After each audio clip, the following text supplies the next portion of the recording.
Now, as I mentioned, this can't be a tech talk because I just gave you all the words I know about tech.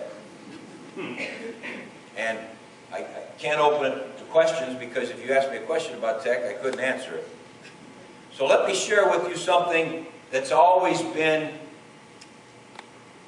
I guess, a thought that I've always wondered about. And that's simply, why am I here? You know, why am I on this earth? You know, what is it that I should be doing? And how will I know that it's the right thing and that I feel good about doing it? I mean, I'm not going to ask for a show of hands, but I'll bet you've all asked yourself at times, is this what I'm supposed to be doing? Is this right? Do I feel good about what I'm doing? And I'd ask myself that question, and I'd try to read books about people that tried to answer that question and so forth. And one time I read an article that made it as clear to me as it could possibly be made. And let me quickly share that with you. This writer said that there were a couple of things that had to be in place for you to feel good about who you are and what you're doing and your purpose and your role on this earth. And the first one that he said was, we had to feel good about our connectedness. And as AJ was talking about in the last discussion, that feeling good about who you're with, your peers at the company, feeling good about your family or your team. That's why everyone loves to have their team. You know, it's funny, maybe it's because I'm a coach, but everyone I run into, they first want to tell me who they root for. You know, she roots for Michigan. And I'm still not happy. But that connectedness is important to us. You know, why would a little girl from John Carroll like Michigan? Well, we came to the conclusion she was dropped on her head. It's okay.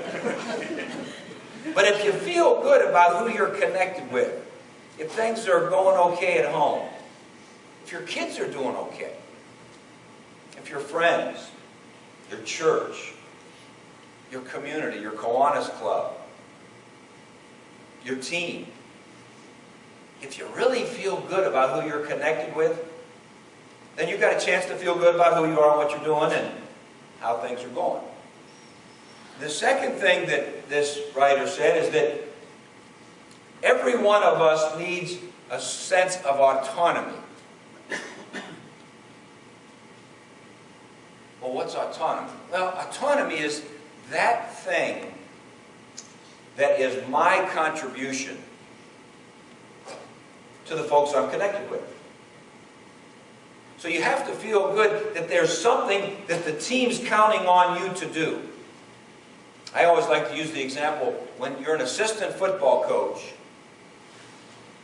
and you're sitting at that table every day with the head coach and he's barking at you and he's telling you to do this and this and this. One of the things you get excited about is when you go out recruiting and you have your area and you decide in that area who we're going to recruit. And if you do a good job bringing good guys in, the right kind of guys for the team, that's going to make a difference. Or maybe as the assistant coach, you coach the linebackers. And you know that that's my responsibility. And those linebackers better cover their zones when it's passed, and cover their gap when it's run, and better make the tackle. And it's up to me to make sure those linebackers are good, because if they're not, it's going to hurt the whole. And you know what? You can count on me. And we all need that something that's our responsibility, that we feel good about, that the team can't do without us. Then we have a chance for all of us to understand that really each of our positions are insignificant without the rest. We could have the greatest quarterback in the world, but if we got 10 other guys that are bad, we're in trouble. It doesn't matter. Yet everyone wants to talk about poor Whedon the other day. I mean, yeah, I know this. If I was the quarterback coach of the Browns, I'd be saying, you know what? We've got to do better.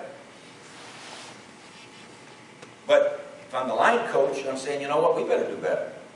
If I'm the running back coach, you know what, we better do better. If I'm the receiver coach, you know what, there were times when we let them down. And if we all have that autonomy within the groups we're connected with, that we're counted on, I mean, don't you want to be counted on?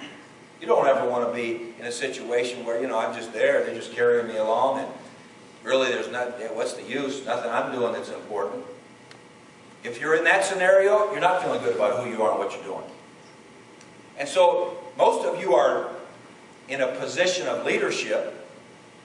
So make sure that the people that you are blessed to be leading or serving, make sure that they have autonomy. You know, us egomaniac micromanagers, there's probably, other than me, there's a couple in here, I bet. Sometimes we don't provide that autonomy for that person in our group that they need. They can't go home at night feeling good about who they are if we don't make sure that every single one of them has that sense of autonomy that, you know what, I'm needed. And that feels good to be needed. We all want to be needed and wanted and all the rest.